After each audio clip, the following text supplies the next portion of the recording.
y alumnos de tercer grado de secundaria. Bienvenidas y bienvenidos a una sesión más de Aprende en Casa de la asignatura de Matemáticas. Yo soy Leslie Mendívil y estaré acompañándolos en esta sesión. Para dirigir esta sesión le doy la bienvenida a la profesora Concepción Díaz. ¿Cómo está, profesora? Muy bien, Leslie.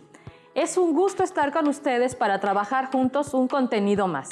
La sesión se llama Resolución de Problemas Integradores y el propósito es resolver problemas integradores de manejo de la información. Y es parte del aprendizaje esperado desarrollar habilidades que les permitan plantear y resolver problemas usando las herramientas matemáticas, tomar decisiones y enfrentar situaciones no rutinarias.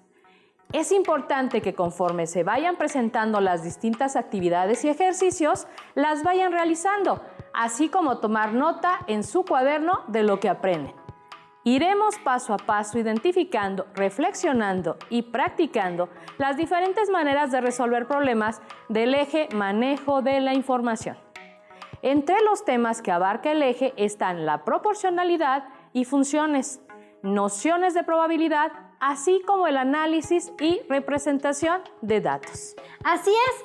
Les pedimos tener a la mano cuaderno, regla, lápiz o bolígrafo, lápices de colores. Si tienen discapacidad visual, preparen hojas Leyer, punzón y regleta. ¿Están listas? ¿Están listos? Entonces, comenzamos. Para el desarrollo de esta sesión es importante tener presente cómo resolver problemas y analizar la pregunta junto con cada respuesta posible. Por supuesto, cada vez que se me presenta un problema trato de comprender primero qué me está preguntando y así poder empezar a resolverlo. Sí, es una buena idea. Es necesario que presten mucha atención para seguir cada pregunta. Durante la sesión presentaremos 9 preguntas. En casa pueden ir anotando sus respuestas para verificar o modificar si es necesario.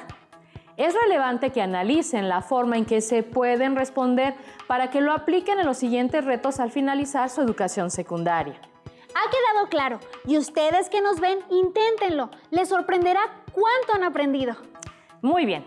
Adelante entonces con cada pregunta y las opciones de respuesta. Leslie, te pido por favor que nos apoyes resolviendo cada una de las preguntas que realizaremos en la sesión. Claro, maestra. E invito a las alumnas y alumnos a que vayan resolviendo con nosotros. Pregunta 1. En una bolsa de 100 canicas, solo 8 son rojas. ¿Cuál es la probabilidad de sacar una al azar que no sea roja? Inciso A, 8 sobre 100. Inciso B, 92 sobre 100. Inciso C, 8 sobre 92. Inciso D, 100 sobre 92. Si se tienen 100 canicas y solo 8 son rojas, entonces la probabilidad de que obtenga una canica roja es de 8 sobre 100. Esa puede ser la respuesta. Pero la pregunta dice sacar una al azar que no sea roja. Por lo tanto, la respuesta es el complemento de 8 sobre 100, que es 92 sobre 100. Las otras respuestas no representan lo que plantea el problema. La respuesta es correcta. Es importante que lean cada problema las veces que sea necesario, se hagan la pregunta y analicen qué es lo que se está solicitando para verificar cada opción de respuesta. Pregunta 2. En el examen médico anual de los alumnos de un grupo de tercer grado se obtuvieron los siguientes datos. La estatura está dada en centímetros. Así, de 146 a 149, la cantidad de alumnos es 10. Y la frecuencia relativa, 0.166. De 150 a 153 centímetros, la cantidad de alumnos es 14, con una frecuencia relativa de 0.233. De 154 a 157, 18 alumnos y 0.30. Y de 158 a 161, 12 alumnos y 0.20. Finalmente, de 162 a 165, 6 alumnos y 0.10. ¿Cuál es el porcentaje de alumnos que mide más de 153 centímetros? Inciso A, 20%. Inciso B, 30%. Inciso C, 60%. Inciso D, 70%. Releo el problema. Me doy cuenta de que solicita el porcentaje de alumnos, pero en la tabla solo aparece la frecuencia relativa que se expresa en número decimal.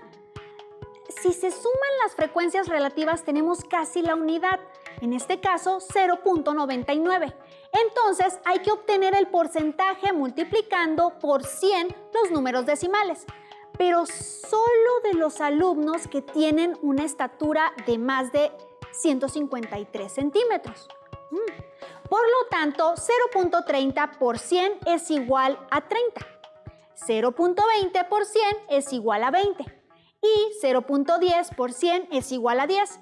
Así que 30 más 20 más 10 es igual a 60. Entonces, la respuesta es 60%. Inciso C, descartando así las demás opciones. Buen trabajo. La frecuencia relativa es el cociente entre la frecuencia absoluta de un determinado valor y el número total de datos, que en este caso ya estaban en la tabla. Solo había que encontrar los porcentajes correspondientes para los alumnos de más de 153 centímetros de estatura. Vamos a la pregunta 3. Si se lanzan dos dados con sus caras numeradas del 1 al 6, uno es rojo y otro azul, y se suman los puntos que aparezcan, ¿de cuántas formas diferentes pueden aparecer los puntos de los dados? Inciso A, 6. Inciso B, 12. Inciso C, 18. Inciso D, 36. Leslie, ¿puedes apoyarnos a responder la pregunta? Claro que sí. En este caso se tienen dos dados y cada uno tiene 6 números posibles que puedan caer. Además, cada uno se puede combinar con 6 opciones del otro dado. Por lo tanto, 6 por 6 es igual a 36. Formas diferentes en que pueden aparecer los puntos. La respuesta es el inciso D. ¿Y el color de los dados influye en el resultado? En este caso, no. ¿Hay otra forma de resolver esta pregunta? Se me ocurre que solo queda que juguemos directamente con los dados para saber las combinaciones. Es una opción, pero también se puede construir un diagrama de árbol o un arreglo rectangular para generar todas las formas posibles. Tu respuesta es correcta. Vamos a la siguiente pregunta. Pregunta 4. La papelería de Doña Tere inició vendiendo 500 pesos diarios en promedio en enero. Para junio había aumentado sus ventas diarias en 200% y en diciembre se volvió tan popular que vendía 150% más de lo que vendía en junio. ¿Cuál de las siguientes gráficas representa correctamente el comportamiento de las ventas de la papelería de Doña Tere? Como se observa en cada inciso hay una gráfica para representar la situación. Hay que analizar cuál es la correcta. ¿Me apoyas, Leslie, con la respuesta? Sí, maestra. Releyendo la situación y observando las gráficas, me parece que es el inciso A, ya que en esta gráfica se observa marcada cada cantidad que aparece en el texto del problema y los porcentajes mencionados. En esta ocasión no es la respuesta correcta. Es cierto, me faltó reflexionar el contenido de la pregunta. Escogí la que me pareció adecuada sin hacerlo. También me faltó observar detalladamente las gráficas y hacer operaciones para ver las cantidades en cada gráfica.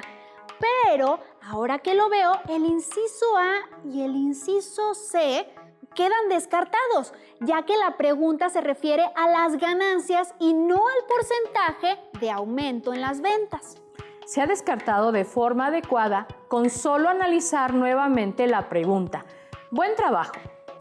Contestando a la pregunta, las cantidades que aparecen son 500 pesos diarios para las ventas en enero. Luego aumentó esa cantidad en un 200%, es decir, 1,000 pesos. Entonces, a finales de junio vendía 1,500 pesos al día. Y el 150% de esa cantidad es de 2,250 pesos Por lo tanto, las ventas diarias en diciembre fueron 3,750 pesos. Por lo tanto, la gráfica correcta es la del inciso B y queda descartado el inciso D ya que el total de las ventas no se calculó correctamente. ¿Se dieron cuenta que hay que darse un tiempo para analizar cada pregunta? Hacerlo de manera precipitada puede ocasionar que no se acierte en este tipo de preguntas. Buen punto para tomar en cuenta. Contestemos la pregunta 5, cuyo contenido tiene que ver con medidas de tendencia central. Y el que se mencione ya es una ayuda. La pregunta dice: halla el promedio de las siguientes cantidades: 9, 13, 17, 10 y 11. Inciso A, 6. Inciso B, 12. Inciso C, 16. Inciso D, 60. Para resolver, se tiene que calcular el promedio. Entonces hay que sumar los datos que se proporcionan y lo que se obtiene dividirlo entre el número de datos totales. Haciendo un análisis de las respuestas, se observa que no hay valores cercanos a los del inciso A y el D, por lo que quedan descartados.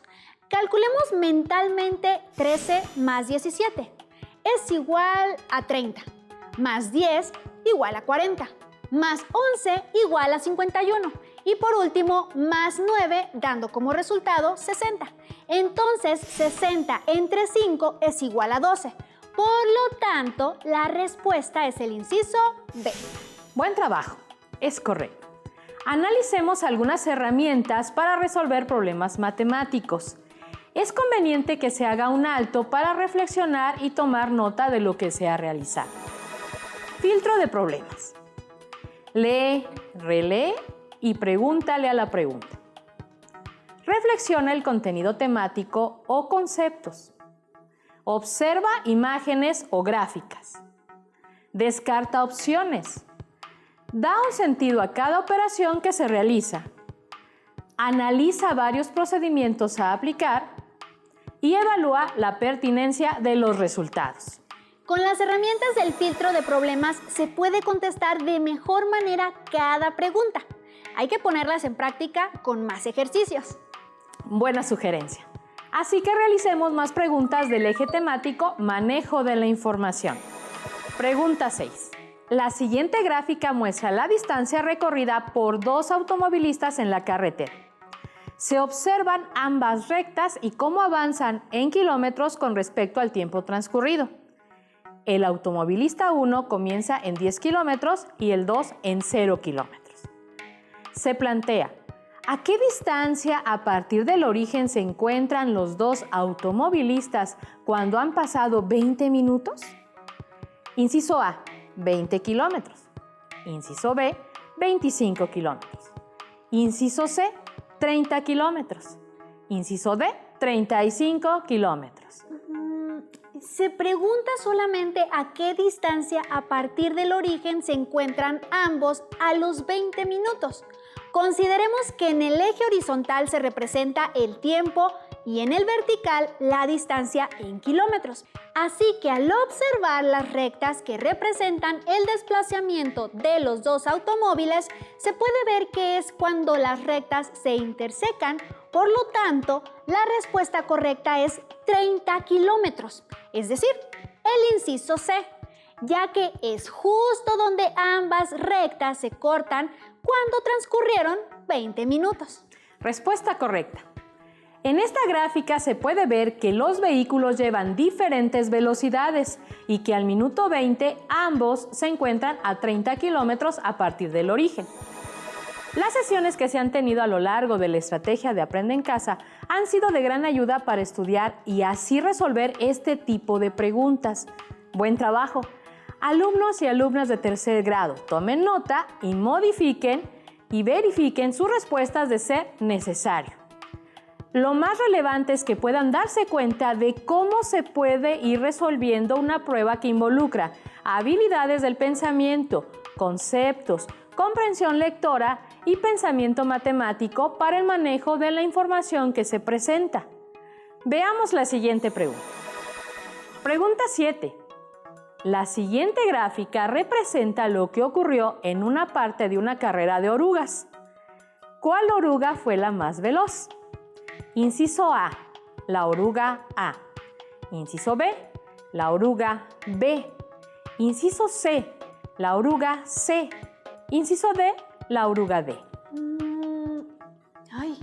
Parece un poco difícil poder contestar, pero observando la gráfica se puede ver que en el eje horizontal X tenemos los segundos y en el eje vertical Y está la distancia en centímetros. Eso quiere decir que la inclinación de cada recta puede decirnos la respuesta. Buen punto para analizar. ¿Hacia dónde indicará la inclinación la mayor velocidad? ¿Cuándo se acerca al eje X o cuándo se aleja? Pues en este caso, cuando la recta se aleja del eje X, ya que así avanza más distancia en menos tiempo, y al contrario, entre más cerca del eje de los segundos, X hará más tiempo y menos distancia. Por ejemplo, en el caso de la recta de la oruga A, la recta se inclina al eje X, aunque se observa más abajo de todas.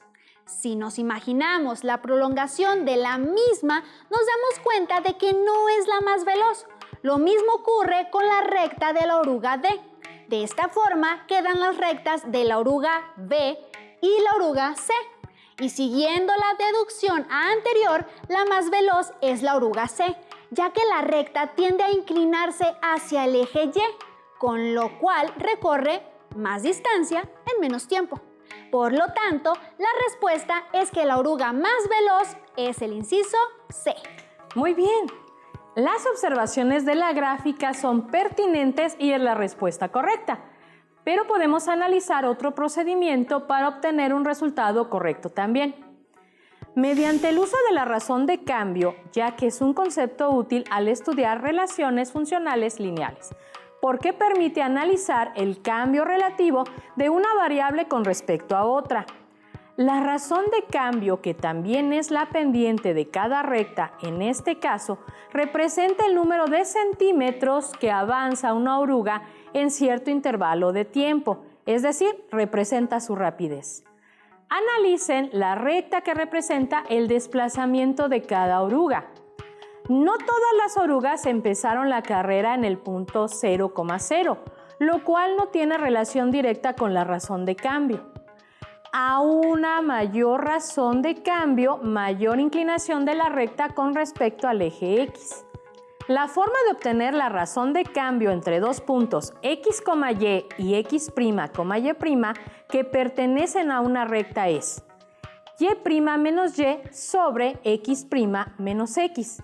Las razones de cambio asociadas al movimiento de cada oruga son: para la recta A igual a 1/4, para la recta B igual a 1/3, para la recta C igual a 2/5 y para la recta D igual a 2/7, lo cual significa que la oruga A avanzó 1 centímetro en 4 segundos, es decir, 2 centímetros en 8 segundos.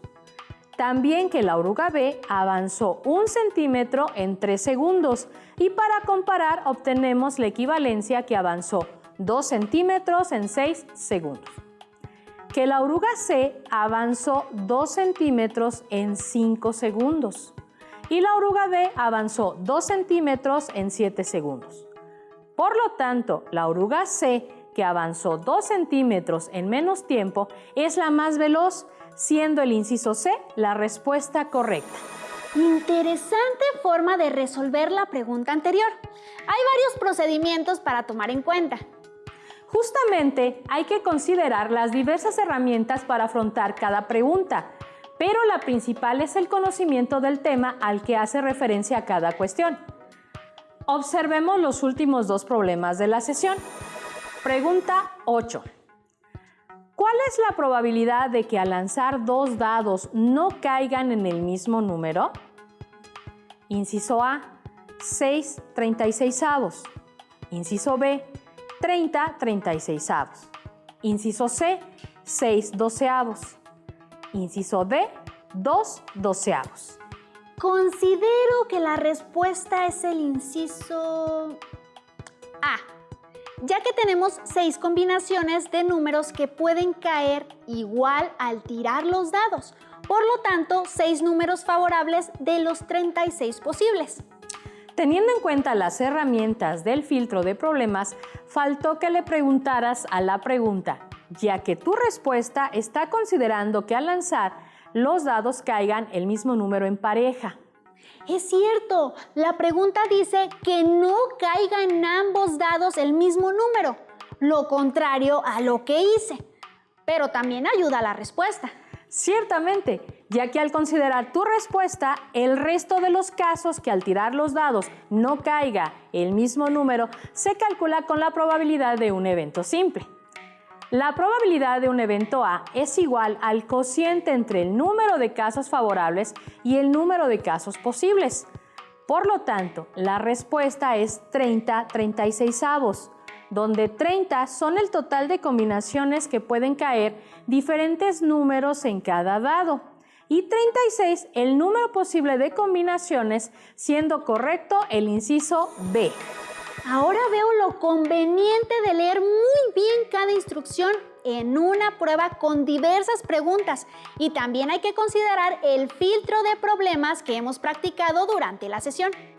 En ocasiones hay que releer y evaluar la pertinencia de los resultados, regresando a analizar la pregunta.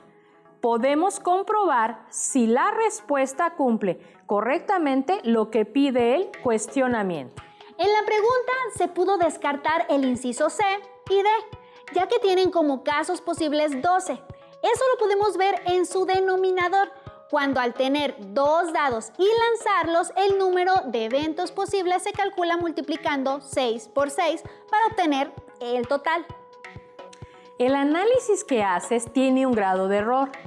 Si observas la respuesta que hemos marcado como correcta, en este caso 30/36, puede simplificarse en una fracción con denominador 12, que sería 10/12, lo que nos hace ser cuidadosos en nuestro análisis. En preguntas que se utilizan en modelos de selección de personal o de ingreso a una institución escolar, también se evalúa en la misma algunos otros contenidos. En este caso, la equivalencia de expresiones fraccionarias es una de ellas. Así, las respuestas de esta pregunta pudieron estar expresadas todas en doceavos, lo que implicará realizar la simplificación de las fracciones dadas. Analicemos la última pregunta. Pregunta 9. En la gráfica se muestran las ganancias de 2 torterías durante el primer semestre del año.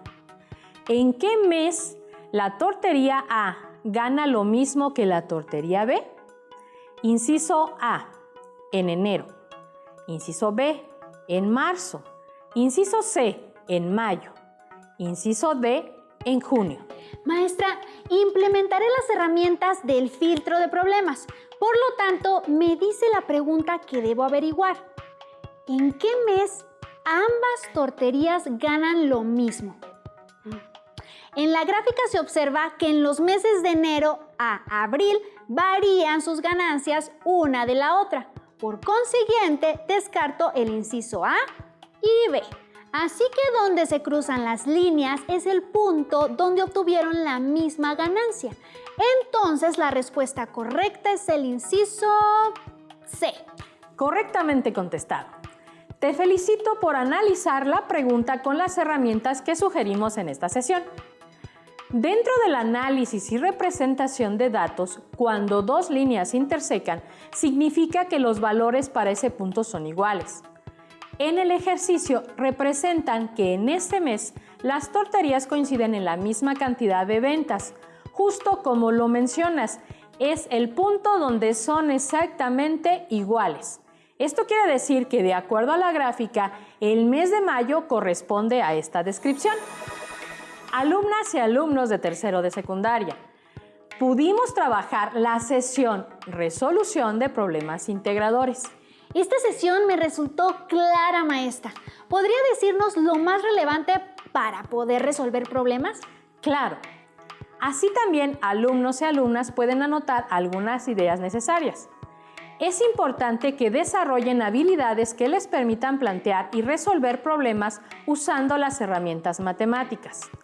A través de la rutina de pensamiento llamada filtro de problemas para tomar decisiones y enfrentar situaciones no rutinarias, pueden afianzar sus habilidades. ¡Excelente! Ahora tienen sus notas para profundizar lo aprendido en esta sesión desde casa.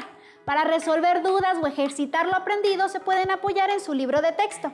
En caso de que no cuenten con él, lo pueden encontrar en la página de internet de la Comisión Nacional de Libros de Textos Gratuitos. ¡Listo! ¡Terminamos! Yo soy la maestra Concepción Díaz y fue un gusto trabajar con todas y todos ustedes. Espero nos podamos ver en próximas sesiones aquí en Aprende en Casa. Y yo soy Leslie Mendívil y también fue un gusto aprender juntos el día de hoy. Hasta la siguiente sesión. Nos vemos pronto. Maestra, qué buena sesión. Muy buenas tus respuestas. Si tienes dudas o necesitas ayuda, llama al Centro de Apoyo Pedagógico a Distancia. El número de teléfono para secundaria es el 55 36 01 71 23. Si requieres consultar los libros de texto en versión digital, recuerda que los puedes encontrar en la página conalitec.cep.gov.mx. Y recuerda que también cuentas con el sitio aprendeencasa.cep.gov.mx, en donde podrás ver nuevamente los videos de los programas y además encontrarás actividades para fortalecer tus aprendizajes. También te invitamos a que consultes la plataforma nuevaescuelamexicana.cep.gov.mx.